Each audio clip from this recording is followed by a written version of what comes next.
Hello and welcome back everyone. Today we'll do question number 8, 9, 11, 12. Let us read the question. A man, question number 8 है, इसमें video में देखिए.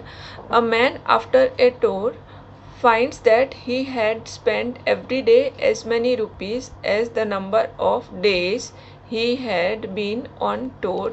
How long did his tour last if he had spent in all 1296 rupees? Means एक person है जो tour पे 1296 total spend किया है and given condition is he spend the money in a day is equals to number of days in the tour. तो यहाँ पे हम क्या करेंगे, number of days in the tour को लेंगे x और number of days spent per day उसको भी लेंगे x, क्योंकि यहाँ पे लिखा है क्वेश्चन में both are equal. ठीक है, so let's start. Let money spent per day means in one day is equals to x and therefore number of days in tour will be also equals to x, क्योंकि question में given है दोनों equal है. ठीक है, and total money spent is given 1296 rupees. ठीक है, और हमें फाइंड करना है how long did his tour last, means number of days in the tour. Number of days in tour we have to find. ठीक है, that is we have to find x. Question समझ में आ गया.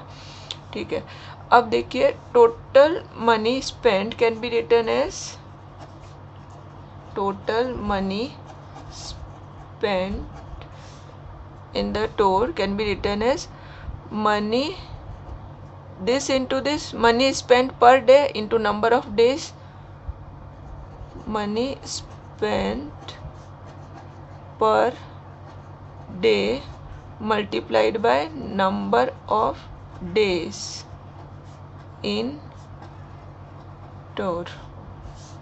ठीक है, ये दोनों को मल्टीप्लाई करेंगे तो हमें मिलेगा टोटल मनी स्पेंड. ठीक है, तो टोटल मनी स्पेंड गिवन है 1296. Money spent per day x and number of days in the tour is x. तो इसको भी लिखेंगे x. तो 1296 is x into x is x square. ठीक है, तो x स्क्वायर को हम लिखेंगे 1296 implies taking square root on both the sides we can write x is equals to square root of 1296. Side में लिखेंगे taking square root on both sides. तो इसका स्क्वायर रूट निकालते हैं बाय प्राइम फैक्टराइजेशन मेथड. इसमें हम क्या करते हैं, प्राइम फैक्टराइजेशन मेथड में हम प्राइम फैक्टराइज करते हैं पहले, फिर पेयर बनाते हैं, फिर पेयर में से एक एक नंबर ले लेते हैं तो हमें रूट मिल जाता है. ठीक है, तो 2 से डिवाइड करेंगे तो 6 4 8, 2 से 3 2 4 अगेन 2 से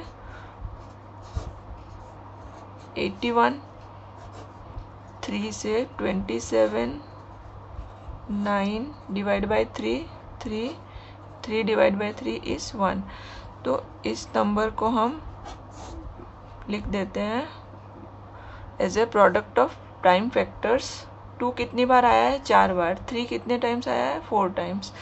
तो 2 इंटू 2 इंटू 2 इंटू 2 4 बार लिखा, और 3 को भी 4 टाइम्स लिखना है। 3 इंटू 3 इंटू 3 इंटू 3 हो गया। अब पेयर बना लेते हैं। ये एक पेयर है, ये भी पेयर, ये भी। तो सारे पेयर में से एक एक नंबर लेना है, तो हमें रूट मिल जाएगा इस नंबर का। तो 2 इंटू 2, 3 इंटू 3, सब में से मैंने एक एक नंबर ले लिया। अब 4 इंटू 9 36, तो हमें x फाइंड करना था, मिल गया। Therefore number of days in tour is equals to 36 days. ठीक है, implies x is equals to 36, therefore number of days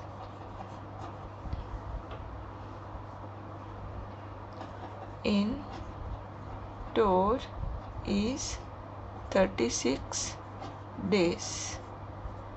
Okay students, अब एक और क्वेश्चन करते हैं। Question number 9, out of 745 students, maximum are to be arranged in the school field for a PT display.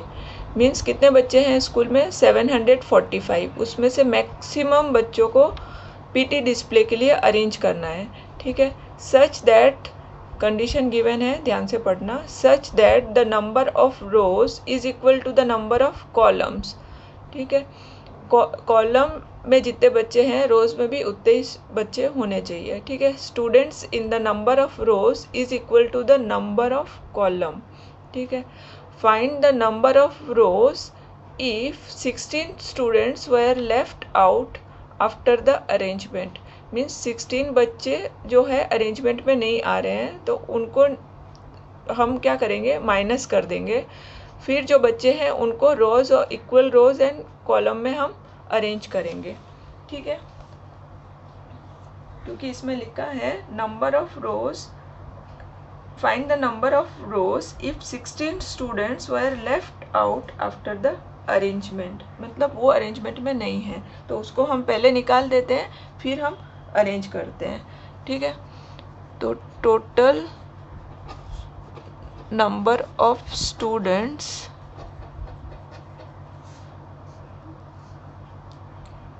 is equals to 745. 16 students are left out of arrangement.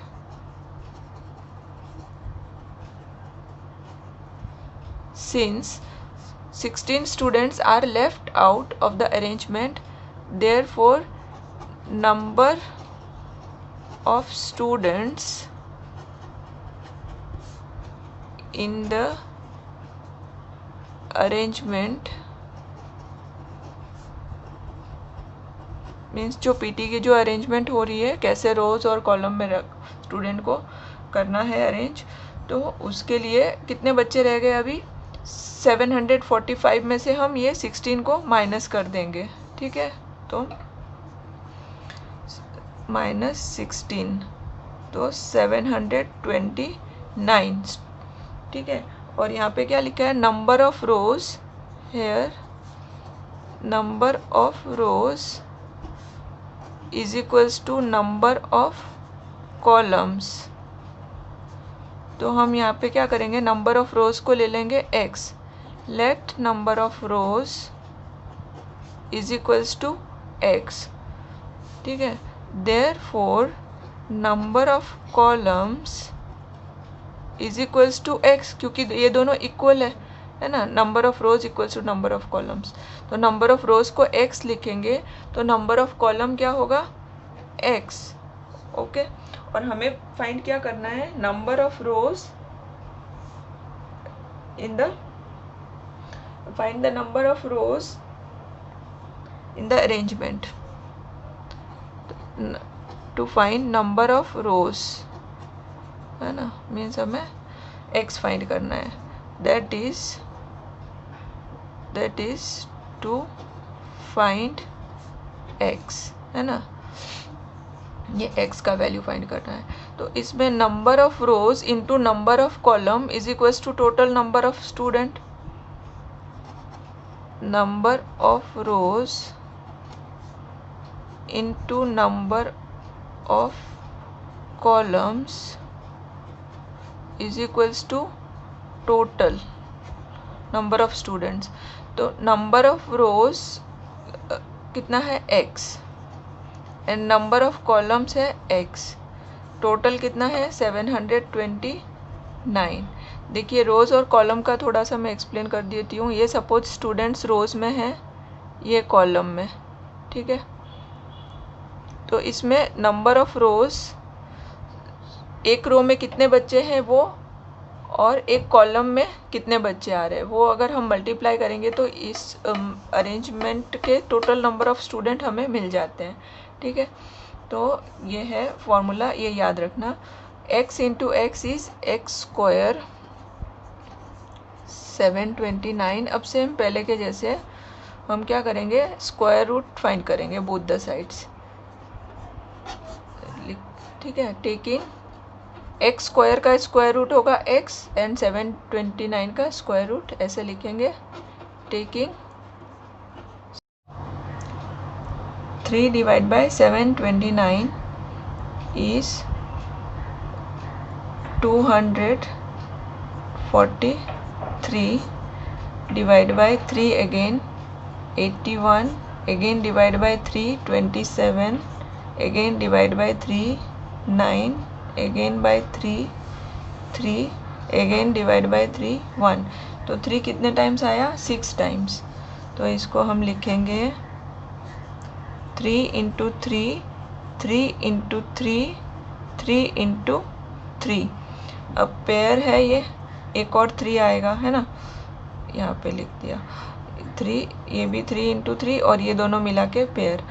तो हमारा answer आएगा 3। सब pair में से एक एक 3 ले लेंगे तो 3, और यहाँ से एक आएगा 3 और ये पेयर में से एक और आएगा 3, तो 27।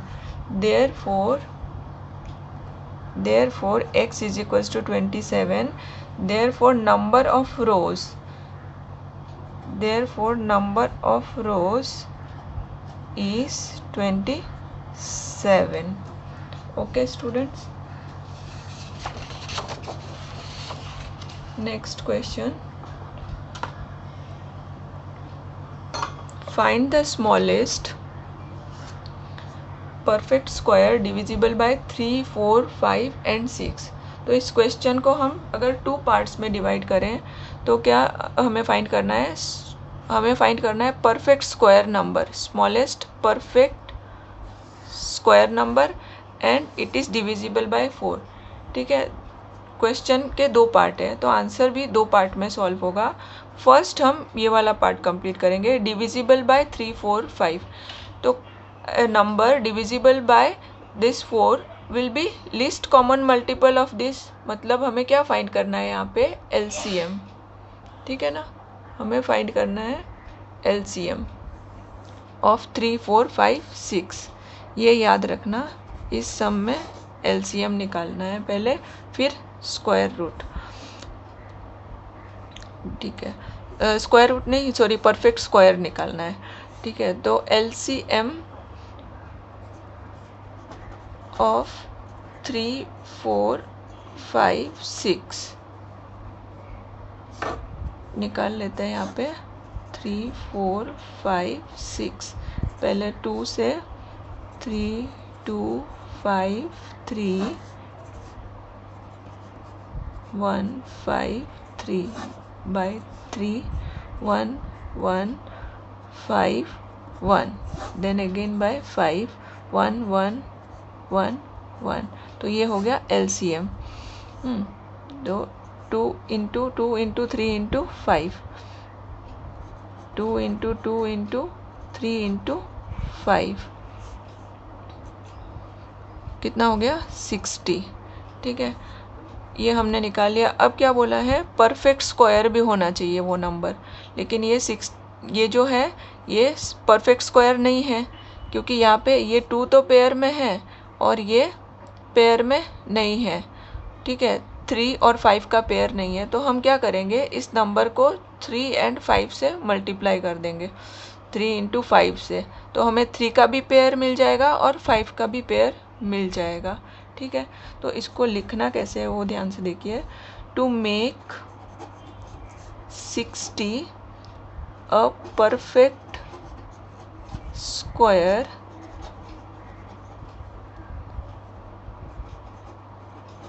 Multiply 60 by 3 into 5। ठीक है ना, that is 60 into 3 into 5 which is equals to 60 into 15 which is equals to 15 6 90 और एक 0 तो 900। ठीक है, तो ये जो नंबर है ये है परफेक्ट स्क्वायर नंबर, है ना, परफेक्ट स्क्वायर नंबर है। ये किसका स्क्वायर है, 30 का स्क्वायर है। बहुत इजी है, देखिए 30 इंटू 30 कितना होता है, 900, है ना, मल्टीप्लाई करेंगे तो 900 मिलेगा। तो ये क्या है, perfect square number which is divisible by 3 4 5 6। ये सारे नंबर से डिविजिबल भी है क्योंकि इसमें हमने 60 ले लिया है एलसीएम। तो 60 इंटू 3 इंटू 5 हमें जो आंसर मिल रहा है 900, ये डिविजिबल बाय 3 4 5 भी है और परफेक्ट स्क्वायर नंबर भी है, स्मॉलेस्ट परफेक्ट स्क्वायर नंबर भी है। ठीक है, और जो आगे होंगे नंबर वो इससे ग्रेटर होंगे। अगर हम जाएंगे तो हमें वो नहीं करना है, ये परफेक्ट मिल गया हमें आंसर। ठीक है, देयरफॉर 900 इज द स्मॉलेस्ट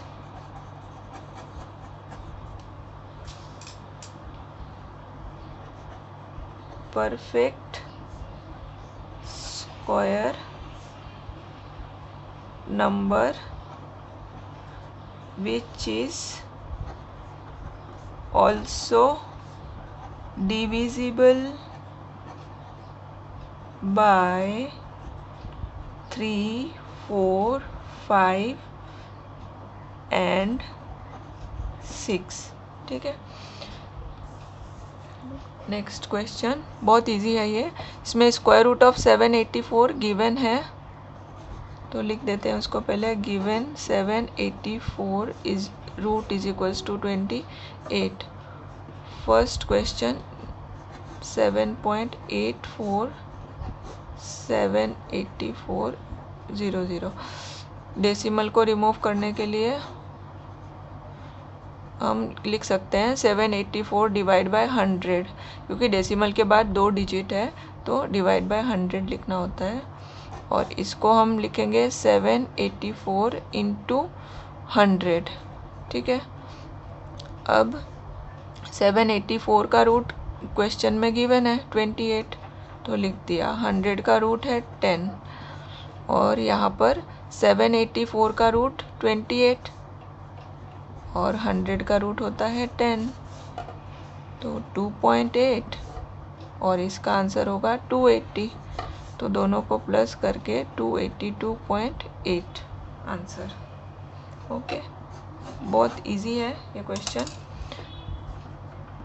देखिए नेक्स्ट भी इसी तरह से ही करना है, ऑलमोस्ट सिमिलर है।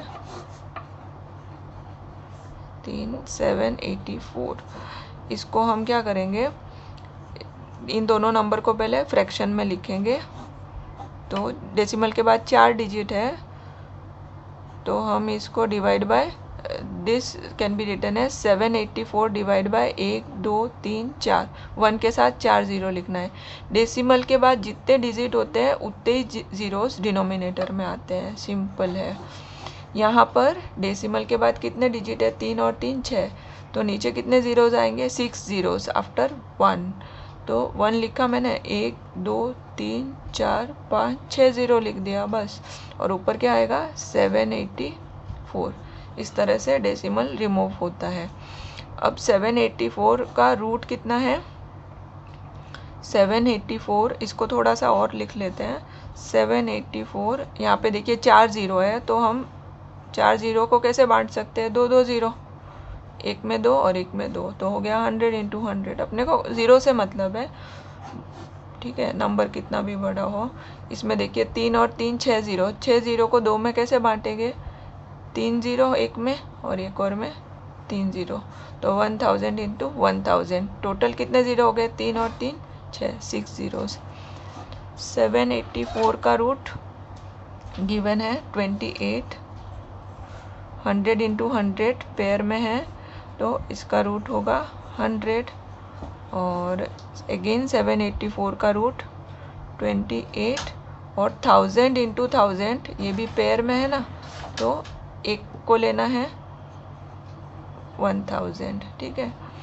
अब डेसिमल में कन्वर्ट कर देंगे इसको, नीचे 2 ज़ीरो है तो 2 डिजिट के बाद डेसिमल, एक 2 डिजिट छोड़ के, और यहाँ पर ध्यान से देखिए डेसिमल के नीचे कितने ज़ीरोज़ है, 3, तो यहाँ से काउंटिंग करेंगे 1 2 और ये 3 डिजिट छोड़ के यहाँ पे डेसिमल आ जाएगा।